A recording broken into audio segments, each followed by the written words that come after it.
This is your daily dose of all things royal. Welcome back, my gorgeous, good looking friends. If you notice, I've stayed fairly silent on the latest Sussex Kardashian drama. I don't know about you, but I am so bored with this garbage people consider breaking news. And if anyone truly believes this whole drama with the Kardashians was organic and that the Kardashians somehow got one over on these two idiots or vice versa, please, have you learned nothing? The obsession with Kim Kardashian deleting photos of Meghan and Harry and who's dominating whose headlines just makes everyone look so ridiculous. So, the Daily Beast published this article yesterday titled Inside Harry and Meghan's Kardashian Week from Hell. It feels like we're being gaslit again. This propaganda article focuses literally on the trivial nonsense: a deleted Kardashian birthday photo, a phantom consent form, optics management, awkward Hollywood cross-pollination, and frames it like some watershed moment they're having. So if you didn't hear, the narrative that's being spun is that Kardashians, according to Meghan and Harry's team, had given this non-consent form and they must have made a mistake because they checked off that they didn't want to be posted on social media, which was an outright lie because the Kardashians came forward and said, no, we never gave any kind of form out to any of our guests. It's just these two idiots decided to spin it this way. Well, in those words, more or less. But it completely avoids the deeper truth that this couple's entire public operation has been built on misrepresentation, strategic victimhood, and political opportunism, amplified aggressively by the very media now pretending to hold them accountable. The author, Tom Sykes, who's written propaganda for the Harkles before, says this: "This is the full story, which has been unfolding in real time on the Royalist Substack all this week, of how a few deleted Instagram pictures, a phantom consent form, and some wickedly effective and mendacious meddling by the men in gray suits have reopened the central question that has stalked the Sussexes since they left the royal fold. Can people believe what they say? The media now pretending to suddenly discover that Harry and Meghan lie, manipulate, exaggerate, and spin reality as if this is a fresh revelation and not the ongoing 7-year-long pattern many of us have watched in real time. The tone of feigned shock is almost insulting to me. Oh wow, look, the Sussexes aren't honest. Who knew?" Give me a fucking break. Everyone knew. But the press just chose to pretend otherwise, all to keep this propaganda machine going. The propaganda that the Harkles put out is superficial, masquerading as substance, and it's like getting so exhausting. The Daily Beast acts as though the credibility question has stalked the Sussexes since they left the royal fold. No, it stalked them because the media refused to confront it. Outlets repeated their claims uncritically. They legitimized their victim narrative. They platformed their half-truths as so-called speaking out. And they used them as mascots of an ideological moment. This article's tone of faux enlightenment, oh dear, maybe they're not truthful about the so-called consent form, heaven forbid, is the same patronizing posture we have seen over and over with this couple. The press is essentially saying, sure, we help them shape false narratives, destabilize institutions, and smear their own families. But now we're going to critique their Kardashian mishap as if that is the real scandal. Why this was like the dominating headlines everywhere, I have no idea, but you can see this is how the media works. Yeah, and this is why this article feels like gaslighting. It refuses to acknowledge that the lies began long before Kris Jenner's birthday party. Let's be blunt. Their Oprah interview was riddled with verifiably false statements. Their stories about royal racism shifted depending on who they were talking to, and their visions of events repeatedly contradicted their own timelines, palace records, and their own previous interviews. Their curated victimhood arc was constructed before they even left the UK. Let's all remember that. These weren't accidents or PR misfires. They were narrative strategy. They were crafting a mythology. And yet, the Daily Beast, like so many outlets, discusses their latest lie as if it's a quirky character flaw, not a defining operating principle. And that's what we have going on here with this couple. This is not going to be the last time Meghan and Harry are going to lie. And here's where the article truly gaslights. It pretends Harry and Meghan are just two chaotic celebrities bungling their Los Angeles rebrand. But it completely ignores their political involvement, censorship-adjacent activism, and connections to influence networks during the 2020 era and beyond. No mention of that kind of work. Of course not. That's why they have to leave it up to us, people who are not being held by the system, to keep reminding people that this is what they were doing over the past 5 years before Donald Trump got back into office. We cannot forget that these two had been heavily involved with the Biden regime. Of course, all of 2025 has conveniently forgotten and omitted all the work that they were doing. It's not accidental, it's protective. Remember, they were involved in targeted voting initiatives during the 2020 election, but those initiatives intersected with activist groups like Color of Change, which is a radical leftist Marxist group that is funded by Soros, Silicon Valley networks, and political influencers whose interests align almost exclusively with the political left. Harry and Meghan weren't neutral. They weren't passive. They were messaging assets. The fact the media pretends this was just civic encouragement is dishonest. Meghan's friendship and PR partnerships intersect with individuals and groups who have advocated for disinformation policing, narrative control, moderation partnerships with social platforms, content risk mitigation related to political speech. The Sussexes weren't simply random celebrities in 2020.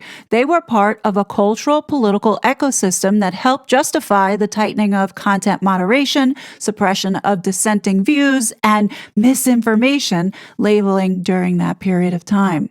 We cannot forget their involvement. But this article makes it sound like they've spent the past 7 years trying to get their foot in the door with Hollywood and being accepted, as well as messing up over their failed attempts at stardom.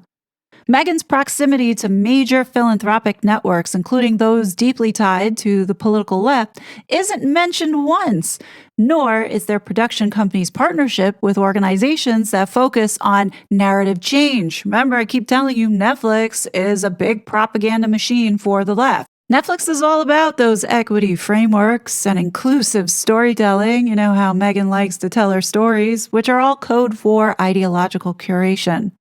This isn't conspiracy, it's simply acknowledging the obvious, that these two were being used for political purposes and have political utility. But the article pretends they're just incompetent influencers who can't navigate Kim Kardashian's NDA expectations, which there were none because there was never an NDA.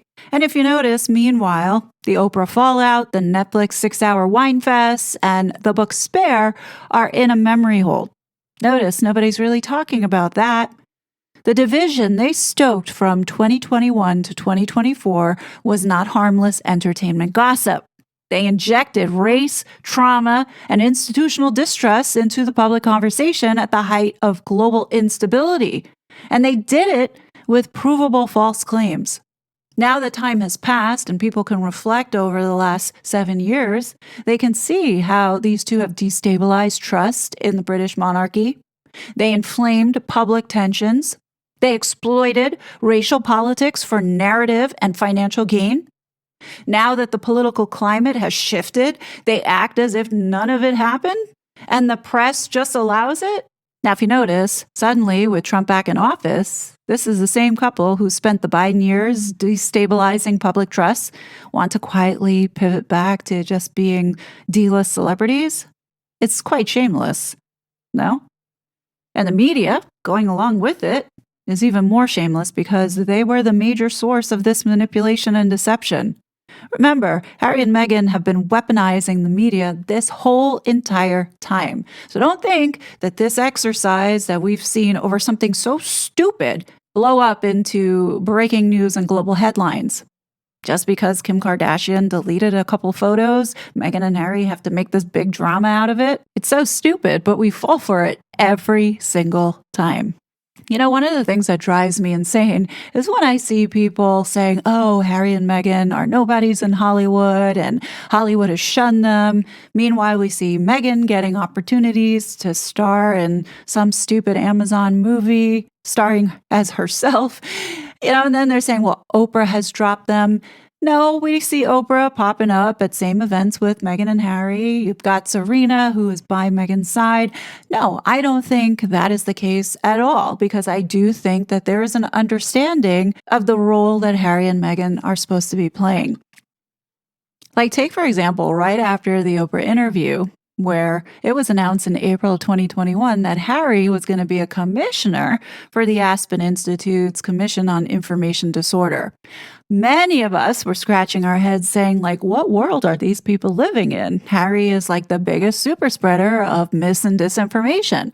Well, come to think of it, after looking at the whole crew that was a part of this commission, a lot of them were, getting called out for being part of the censorship industrial complex. Some were even getting sued. One, Chris Krebs, who's under investigation by the Trump administration. Yeah, I think it's safe to say that to some degree, a lot of these commissioners knew what Harry was doing, especially like Katie Couric, Safiya Noble, Rashad Robinson, Chris Krebs, and Renee DiResta. They were all in on it. They all knew what Harry was doing because that was part of the optics. It was part of whatever experiment that was going on to create this problem for them to give and justify their solution on why we need to clamp down on speech in the online space. Now people get it. When we see the people that were involved, all of them played a role in the big fat lie that these two were telling. Safiya Noble, the fight for Meghan's life and that article that she wrote supporting Christopher Bouzy's Fugazi report on how Meghan was like trolled by all these white middle-aged women who had hate. And like I've said this many times before, everything that we have seen, none of it really making any kind of sense, should give an indication that this was a psyop. And the psyops didn't go the way that they wanted it to because, look, Donald Trump's back in office. After 7 years, the pattern feels too consistent to be random or even coincidental. Let me list for you what Harry and Meghan are and what they represent. They are useful symbols of victimhood, anti-institutionalism, and woke grievance. They are reliable celebrities who push narratives aligned with elite progressive ideologies. They are truly a distraction machine whose scandals absorb public attention while protecting the deeper networks they are legitimately attached to. We could look at it this way. Harry and Meghan are ideological ambassadors wrapped in Hollywood glamour and faux royal gravitas. In the beginning when Harry first came over here, and I'm not going to include Meghan because nobody gave a shit about Meghan then and nobody gives a shit about Meghan now, but Harry's political utility was certainly obvious. The left ultimately wanted to Americanize that royalty. Harry brought with him this built-in media fascination. Had nothing to do with Meghan. Both of them were speaking this language of social justice and activism, and you had Harry's trauma giving them some kind of moral authority. No doubt that this was a coordinated psyops. Their entire post-royal arc fits the blueprint of elite influence operations, shaping narratives, evoke emotion, mobilize sentiment, and distract from systemic agendas, which is what is the underlying tone here and what these globalists have been doing. As I sat here thinking about what was the whole point to Harry and Meghan, well, I think really they were acting as soft power assets for the progressive cultural machine. And that's why they're still platformed, and that's why the media still protects them, and that's why their scandals are framed as harmless PR missteps instead of what they actually are, which is strategic narrative tools cloaked in incompetence. The Daily Beast article cites this analysis Bethany Frankel did on the Toast podcast, where she described Harry and Meghan as people who have been riding between two worlds for a long time and suggested that if they'd been properly handled, if they'd played chess instead of Instagram, it would have been such a different outcome. They tried to cram 50 pounds of shit into a 5-pound bag, she said, attempting to sell victimhood, triumph, glamour, exile, privacy, and exposure all at once. She then goes on to say, Lauren Sanchez, Bethany said, is Meghan Markle with no rules, a honey badger who doesn't give a damn and doesn't pretend not to love the money and the flash. Meghan is trying to be all things at once, and Bethany suggested, as a result, we don't know who she is. And there it is, folks, right there. We don't know who this woman that we're told to call Meghan Markle. The fact that Bethany Frankel's saying that, and she hasn't gone into detail seeing all the inconsistencies and the controversies that this woman has caused. No normal person has this many issues with telling a simple thing such as your birthday. No normal person has so many inconsistencies with where they went to school and if they graduated or not, or their trip to Argentina and what they were doing there. It's not normal. The fact that we can't get one straight answer should be a red flag right there. And yeah, I agree with Bethany Frankel. No, we do not know who this woman that we are told to call Meghan Markle is. My final thought here on this is that this Daily Beast article pretends to be critical, but it really is cosmetic criticism, scolding Harry and Meghan for being tacky, but not scolding them for being manipulative. The real story is not that Harry and Meghan lied about a stupid NDA consent form. The real story is that the media has spent years laundering their misinformation while dismissing anyone who pointed out the obvious. This is why this article feels like it's nothing but gaslighting, and all of the headlines surrounding this so-called kerfuffle with the Kardashians is just to keep Meghan's name in the headlines. And don't think that the Kardashians didn't see this as a PR opportunity as well. Let's be fully honest here. Do we believe that Kris Jenner would have made global headlines in the UK, in Australia, in Canada over her 70th birthday party if they didn't take photos with Meghan and Harry? I don't think so. I really don't think that Kris Jenner would be making headlines over the royal family in the UK. But because they took this photo with the ginger spare and his harlot, of course, they're going to be in the headlines all around the world. And I would think that for Kris Jenner's 70th birthday, that is something that her ego enjoyed. And look at Kris Jenner. I think she looks wonderful for 70. She certainly looks younger than Meghan. Yeah, I think we're at a point where anything that's coming out in the media about this couple should not be trusted. I mean, how many times have we heard Netflix is irate with Meghan Markle or Netflix is done with Harry and Meghan?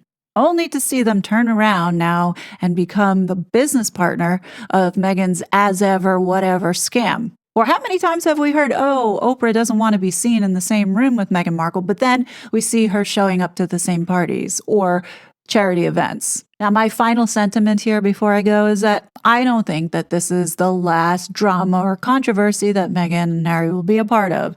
Of course, the dark forces that have been funding these two idiots for the last 7 years are going to continue to keep this circus going, all to keep us distracted. But that's just my opinion. What do you guys think? Definitely leave your thoughts below. As always, I will be back with more content. But until then, please be safe, and I'll talk to you later. Bye. Such a fraud.